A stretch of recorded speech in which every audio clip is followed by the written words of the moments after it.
Yeah. All right, welcome to our last session of the day, everybody. We'll have 3 presenters, and then you can enjoy this sunny but cold weather. A reminder, make sure now that lunch is over, all your cell phones are off and put away. Again, I'll remind you, if you haven't been in a fuller session yet, it's very helpful to your peers who are presenting if you have some questions ready when they finish, so they can share other things that they know beyond this brief 15 minutes. So please have some questions ready for the presenters. Give them your undivided attention. Be ready for some questions. And our first presenter of the day, we'll get him set up. Can we turn this mic off, and then we're going to use the lapel mic for Dylan, all right? Thanks.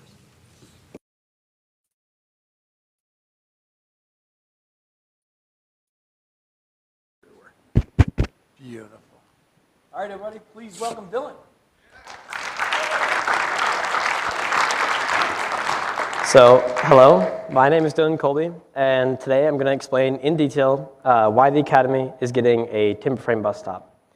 This project is a mix of personal passion, structural engineering, and sustainable design. And I'm excited to share the journey from a napkin sketch to a durable, practical, and beautiful structure that will serve the Academy community for generations.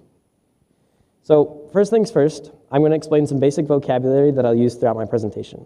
According to the definitions set forth by the Timber Framers Guild, a nonprofit educational organization, timber framing is a load-bearing wooden structure composed of heavy timbers joined with traditional wood-to-wood joinery.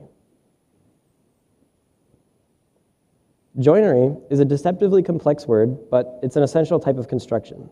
It is defined by Schmidt Richard et al.'s academic journal, Timber Frame Tension Joinery, as the technique of combining pieces of wood or other similar materials to form a larger and more complex structure by means of cutting, shaping, and assembling.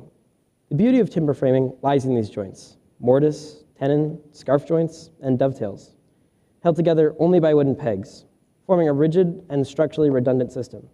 With that out of the way, I will describe how I came up with the wooden bus stop idea and why it would be the best choice to use at the Academy. Around the first few weeks of school, I was brainstorming a capstone idea. Most of the seniors in this room can relate to the fact that I had ideas, but none of them really stuck with me or felt very personal. During this process, around when I decided capstone was going to suck because I had no ideas, I had a conversation with my mom in which she suggested I build a new building for the Academy. My first thought was, I don't have the slightest idea of how to build a building, and that was a little ambitious for a 5-month project. Plus, does the Academy really need another building? But then this idea came. By show of hands, how many of you find yourself outside around the Academy in the elements, whether it be waiting for a bus at 3 in the morning or just waiting for your ride after practice? Personally, I've forgotten to text my mom after a ski race so many times and had to sit in the snow, rain, and sometimes both. Wouldn't it be nice to have a bus stop to wait under for those early mornings and rainy nights? I think this is going to be nice. So I decided my capstone is going to be about making a bus stop.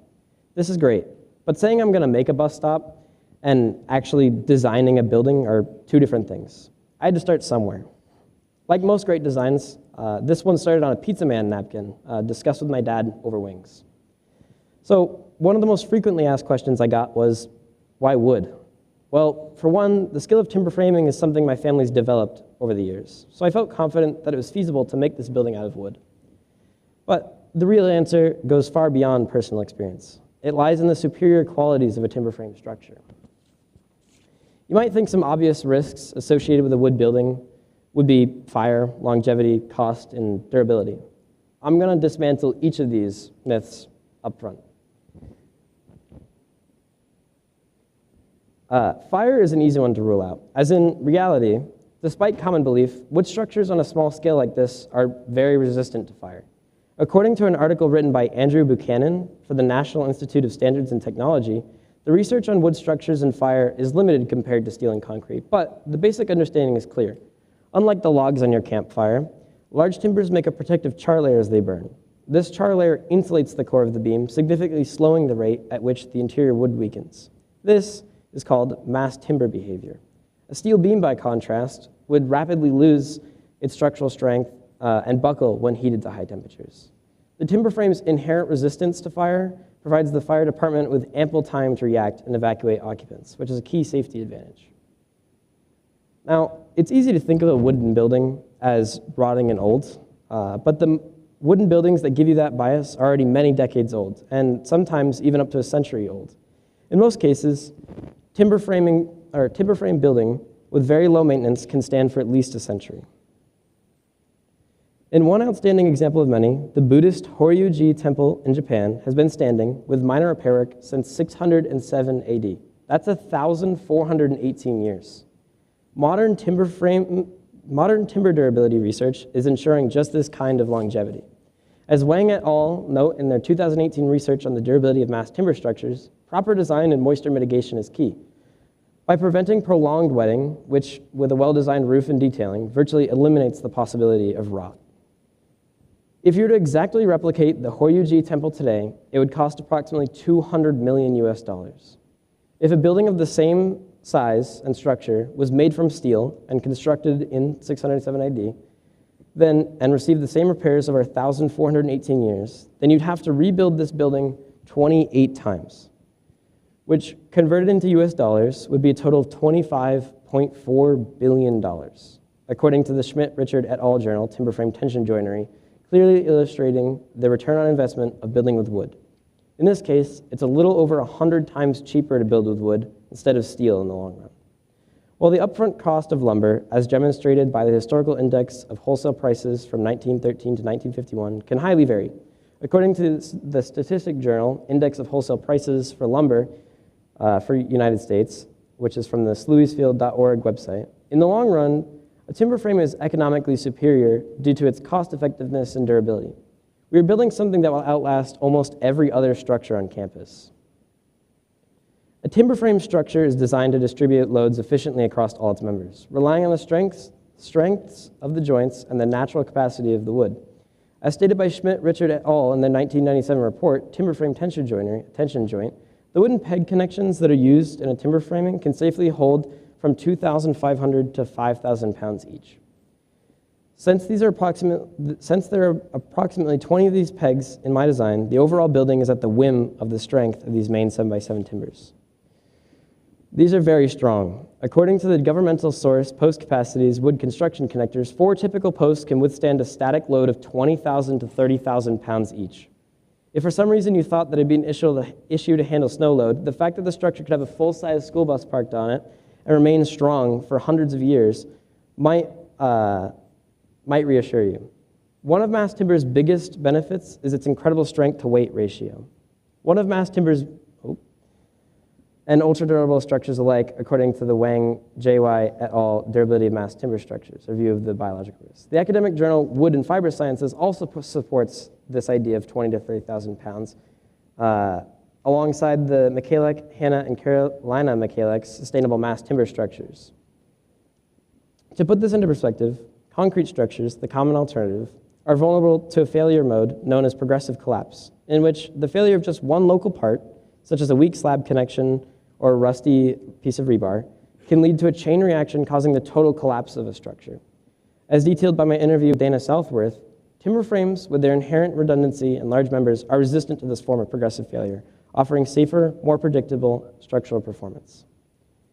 My design also respects the historical context of New England's architecture. Timber framing was the dominant building method in this region since its earliest settlement. In Vermont and New Hampshire, the abandonment of heavy timber frames of the 1780s was gradual, with builders first adopting plank framing before moving to the much lighter and less durable balloon framing in the mid-19th century. This is according to Lee Danowski and Jan Leo's Transitional Timber Framing in Vermont, 1780 to 1850. It is with this latter style balloon framing that most modern homes are constructed. According to Leo Danowski and Jan Leo, this style of building is supported by many small, straight timbers, a process which became much easier as small sawmills were phased out in favor of larger, more centralized operations. Running electrical and plumbing became much easier through the smaller cavities as well, but in that process, we lost the structural elegance and permanence of a true timber frame. In addition, timber framing is not confined to housing. It is at the core of developing our means of traveling. As Lola Bennett states in From Craft to Science, American Timber Bridges, the utility of timber bridges furthered the advancements of travel across the globe. Early stone bridges were only able to span approximately 20 feet. Then, during the 1790s, Enoch Hale was able to show that a long-span timber truss was possible when he crossed the Connecticut River with a 360-foot bridge. The real breakthrough came with Timothy Palmer, who combined the arch and the truss to cross the Merrimack River with a bridge of 1,030 feet in length. This shows that timber structures are the backbone of society, not some passing curiosity from history. The final most convincing reason for wood is the fact that it is much more environmentally friendly, creating a modern worldwide renaissance in what is termed mass timber construction, according to the Congress.gov source by Brenda Moore. Molly and Savannah Bertrand's journal on building sustainability, mass timber also supports this. Mass timber, which is an engineered wood product, like cross-laminated timber, is being used to replace concrete and steel in everything, from mid-rise apartments to buildings to skyscrapers. The most important benefit is carbon sequestration. Trees absorb CO2 from the atmosphere while they're growing. If that wood is then used to build a structure, the carbon is effectively locked away or sequestered for the lifetime of the building. The manufacturing of traditional materials is extremely energy intensive. According to Brenda Moore, Molly and Savannah Bertrand's academic research journal, about 8% of global CO2 emissions are from concrete production. Steel production is equally high. In contrast, producing and preparing wood requires significantly less energy. During its manufacturing phase, mass timber tends to reduce greenhouse gas emissions and acts like a carbon sink. According to the Environmental and Energy Study Institute, incorporating mass timber has become one of the crucial steps in reducing the construction industry's carbon footprint. It's not just a fad, it's the forecast for the future in sustainable construction, presenting an environmentally friendly method that also fosters economic development in the building industry in the United States. Our bus stop represents a small, tangible investment in that sustainable future. So with that rationale for the choice of material out of the way, I'm going to proceed to the making of this building, which is going to involve very careful planning and traditional craftsmanship. So first, in my case, I'm going to go out, cut down the trees that I'll use for this project. Some of this is already done. This needs to be done in advance because the wood needs to dry.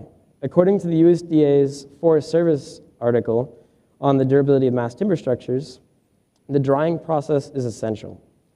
Quote, as the wood dries, the bound water leaves the cell walls. This loss causes the cell walls to shrink and stiffen, resulting in an increase in all major strength properties by up to 25% increases across the board. Besides strength increases, as wood dries, it is very likely to shrink and warp. For these reasons, it is necessary to let wood dry before construction. After the cut logs had dried, we would run them through our sawmill. The different pieces will be cut to their respective lengths, and after being sawn, they'll be set up on sawhorses and marked with a pencil to show where it needs to be chiseled and drilled in different ways. Beyond this, after being fully chiseled out, the beams need to be planed and oiled to prevent the elements from affecting this building and ensuring the moisture mitigation outlined by durability experts Wang, JY, and their Durability of Mass Timber Structures paper. In this particular case, I'm building on Brantview Drive. Unlike a normal project where this building would be sitting on concrete, this particular building can't sit on concrete immediately. Kind of. Though technically I can set this building on concrete, because the stone bench that it sits on has a concrete pad already poured, the concrete that I would have to pour would be unable to hold down a building of this size, as it wouldn't be heavy enough or stable to hold it down. The raising of a timber frame is an event. As James Barney accounts in his reflection on the process, standing a 3-story timber frame in one day is an awe-inspiring event, as he describes it as being as beautiful as a birth. It normally takes a large crew of at least 30 people and several cranes, depending on the scale, to hold the heavy timbers together as they are pegged. Our small bus stop will be a much simpler version of this, but the principle is the same. Because we are unable to pour a traditional large concrete foundation, I had to come up with some other way to hook the building into the ground. The most cost-effective and aesthetically pleasing solution I found was land anchors. 8 to 12 of these would be drilled into the ground, hooking into metal plates, seen right there, to create the uplift resistance required to make the structure immovable in the wind and secure. The timber frame bus stop is more than a shelter from the snow or rain for students waiting for a ride. It is a visible, enduring lesson in sustainable construction and structural integrity, showing the superior strength, longevity, and predictable performance of a heavy timber frame. It will be a durable, low-maintenance cornerstone that will serve the Academy for the next century and beyond. These are my sources. Thank you.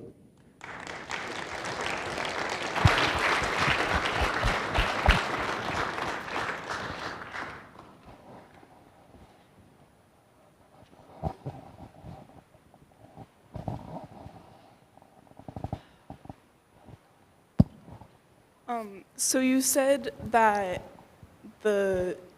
using the timber instead of metals and other stuff would reduce like the carbon emissions, but would there not be the worry of deforestation and like loss of habitat using all of that wood? So that was part of my thought process because I saw this in one of my sources, that how does it make sense for it to be wood instead of steel or anything else? But the fuel required to make this steel and other products like it take coal mining and similar things, which also create a large amount of deforestation and destroy the habitats around it. So neither of them are perfect, but wood is definitely the better option in that. So when is this happening? So the original goal was to have it in today, but I failed to remember that because the ground freezes, I can't drill anything into the ground. So it will be in almost 100% sure by this spring. So we'll be able to use it for next athletes.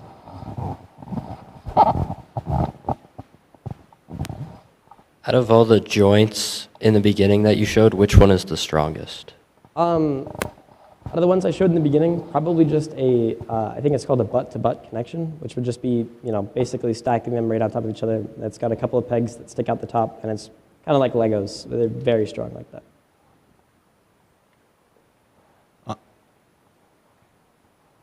I'll go.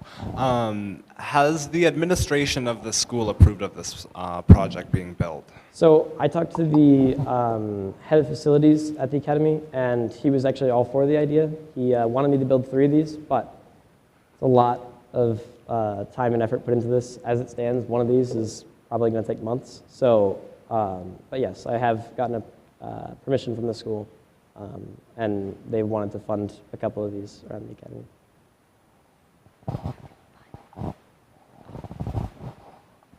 What kind of wood is the strongest for a structure like this?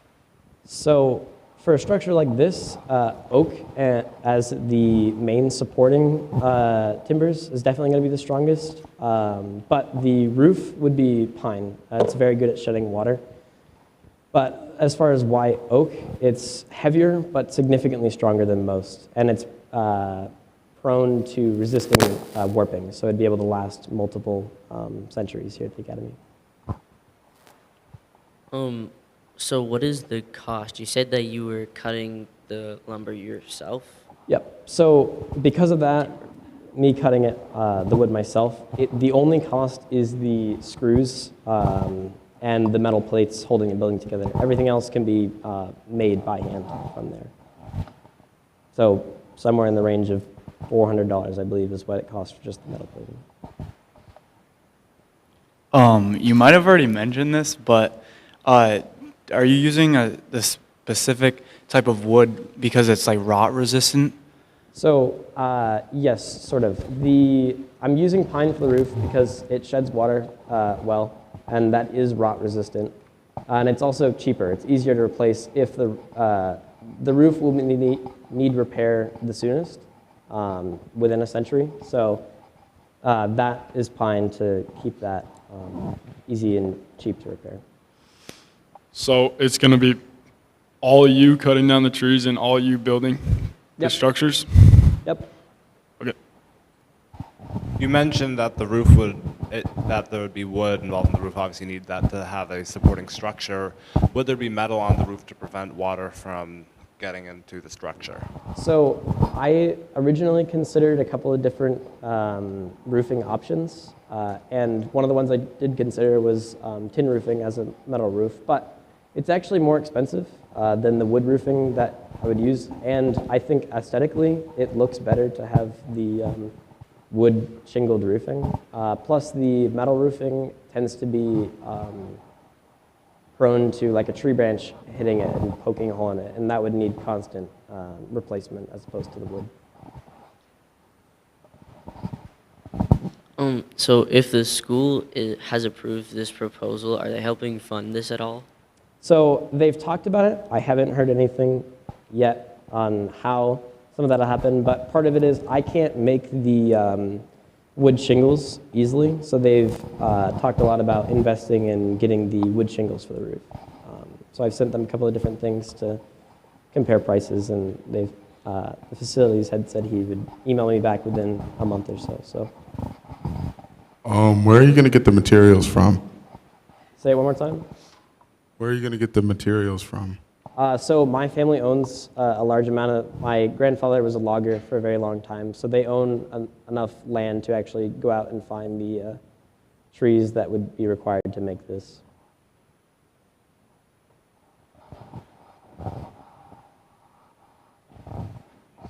Thank you.